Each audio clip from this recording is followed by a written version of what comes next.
Hello, this is Elizabeth, and I am here with the first installment of one of the most famed and fabulous collections of stories.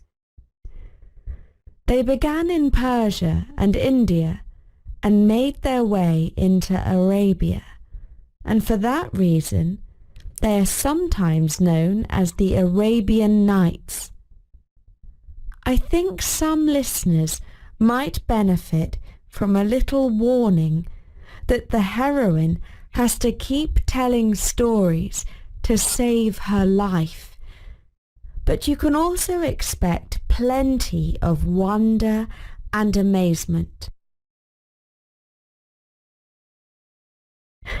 Praise be to Allah, the beneficent King, the Creator of the universe, Lord of the three worlds, who set up the sky without pillars to hold it aloft, who stretched out the earth like a bed, and who filled the ocean like a bath.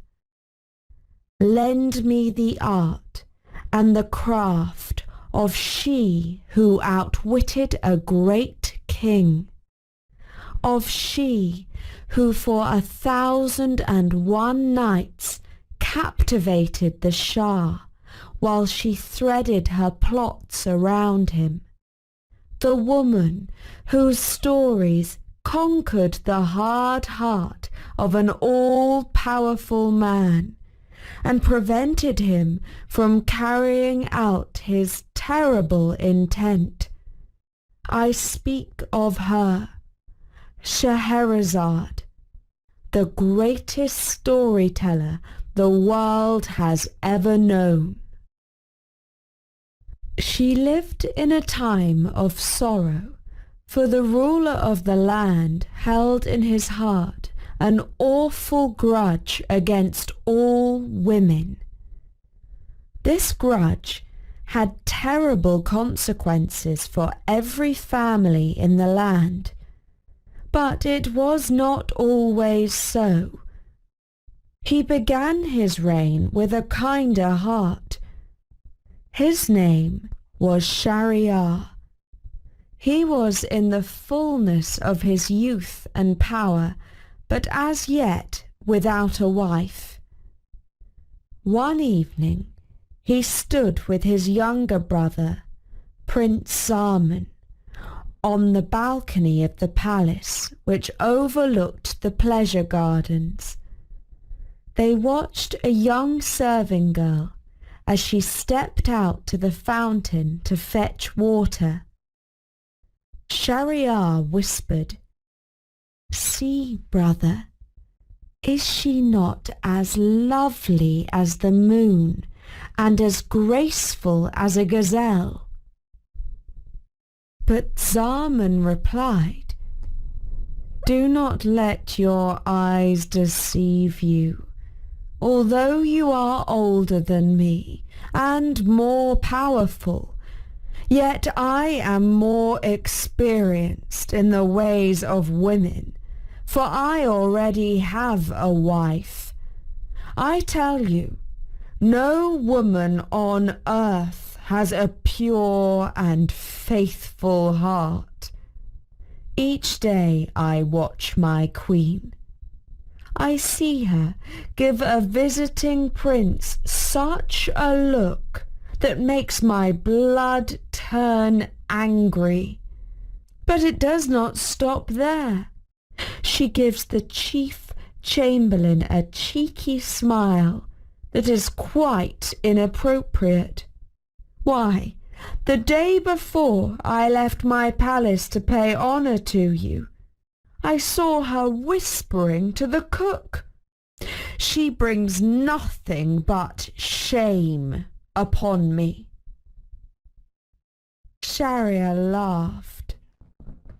"My brother, you have been looking pale and ill of late. Now I know the cause. Jealousy is eating you up because you have such a lovely wife. At this, Zaman became quite offended, but he replied in no more than a mutter. "My brother, you will learn for yourself in due time." Shahryar was ready to marry. It seemed that wherever he looked, he saw a beautiful woman, but none so lovely as the one the two brothers encountered the very next day.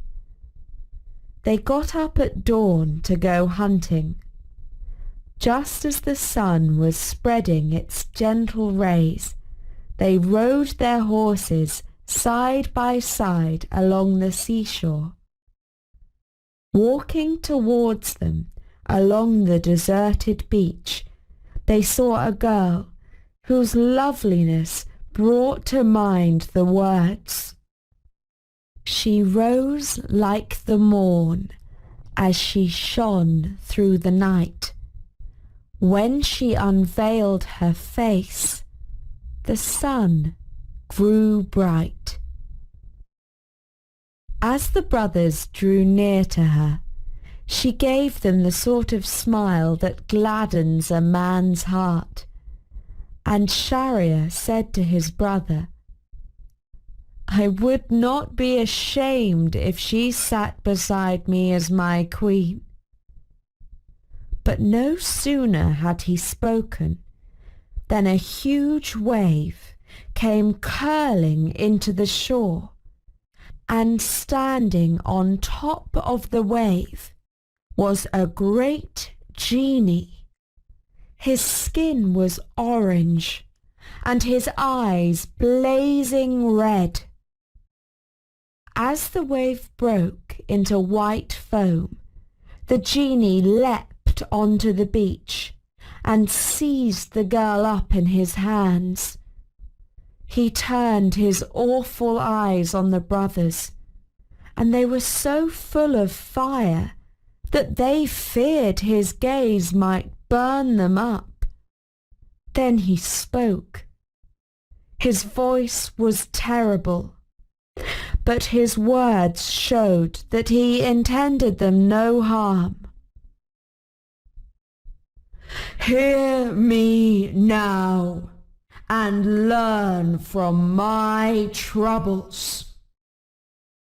When I took this girl for my bride, I set her inside a trunk, and I placed the trunk inside another trunk, and that trunk inside yet another trunk. 7 boxes in all, each with its own lock. And then I placed the 7-fold container at the bottom of the sea, so as to keep her faithful to me. But she still managed to escape. If I, a genie, with all the power of magic at my disposal, cannot hold power over my bride, what hope have you mere men of doing so?" As soon as he had issued this warning, both the genie and the girl span round and round until they became a whirlwind that sped away across the sea. For the rest of the day, Shahryar was pale and brooding.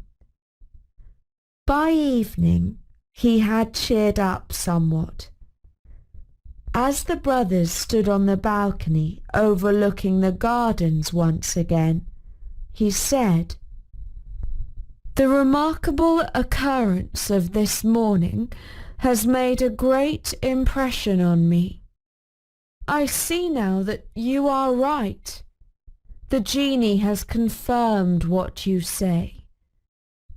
But I have thought deeply about this problem all day long, and I have formed a plan.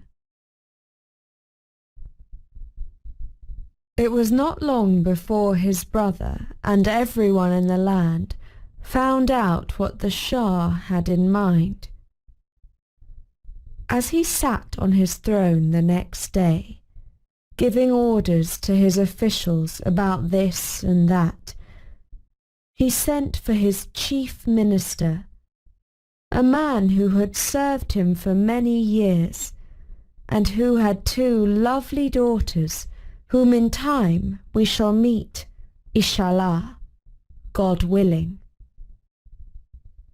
He commanded the minister to bring a bride to him that very evening, and in the morning to take her away to be executed. Each and every day he was to do the same, to bring another bride for him to marry, and in the morning to strike off her head. And so it came to pass for 3 years on end. There was not a family in the land that was not touched by this tragedy. The people cried out against their Shah and called on Allah to destroy him and his reign utterly. But his heart was relentless.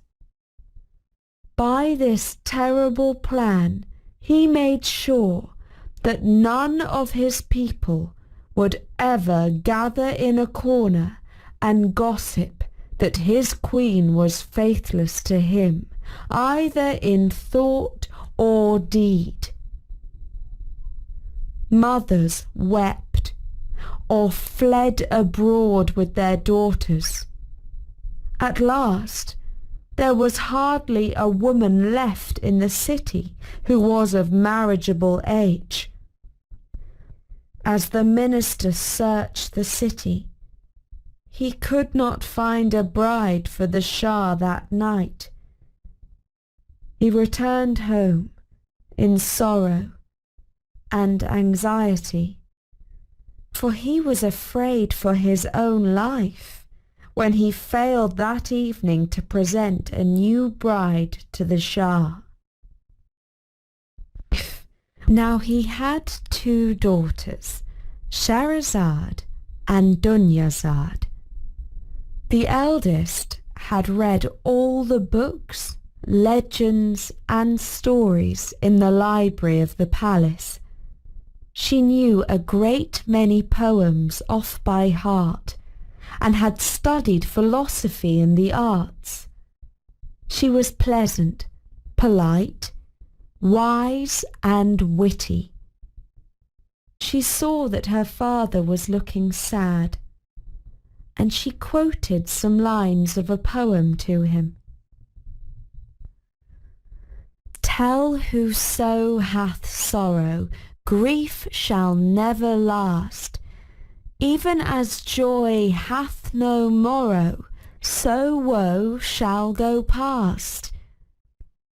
When the minister heard these words from his daughter, he told her the cause of his sorrow from first to last. When she had heard it all, Scheherazade exclaimed, "How long shall we endure this slaughter of women? I will tell you what is on my mind. Take me to the Shah this night. Let me be his bride. Either I shall live by my wits and save the daughters of this land, or I shall join those who have perished already." The minister heard these words, and although he greatly respected his daughter's wisdom, he thought these words were the greatest foolishness he had ever heard. He went to the Shah and confessed that he was unable to bring him any more brides, for there were none left in the land. Shah Shahryar sat thoughtfully on his throne and said, "None but your own 2 daughters. Do not hide them from me, or it will cost you your head." And so it was, after long deliberation and much persuasion from Scheherazade, that he brought his own daughter to the Shah as his bride. That night, when Scheherazade lifted the veil from her lovely face, the Shah was pleased with what he saw, but there were tears in her eyes. "What troubles you?" asked the Shah, thinking that he knew the answer. But she replied not that she was afraid of what would happen to her in the morning, but that she was missing her sister. She begged that she could bring her to sleep with them that night, so that she would not be lonely. The Shah willingly agreed, and all went according to the plan that the ingenious Scheherazade had formed.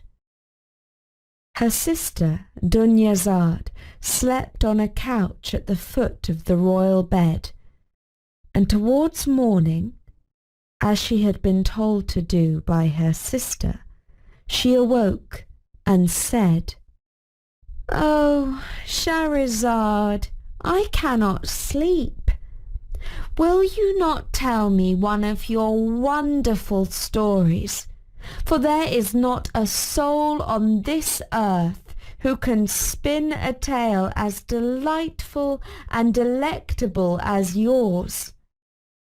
And Scheherazade stirred and said, "I too cannot sleep, and I will tell you a tale with joy, if this great king will permit me."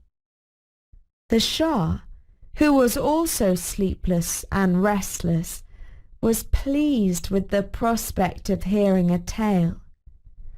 And so Scheherazade began to relate the first story of the 1,001 Nights.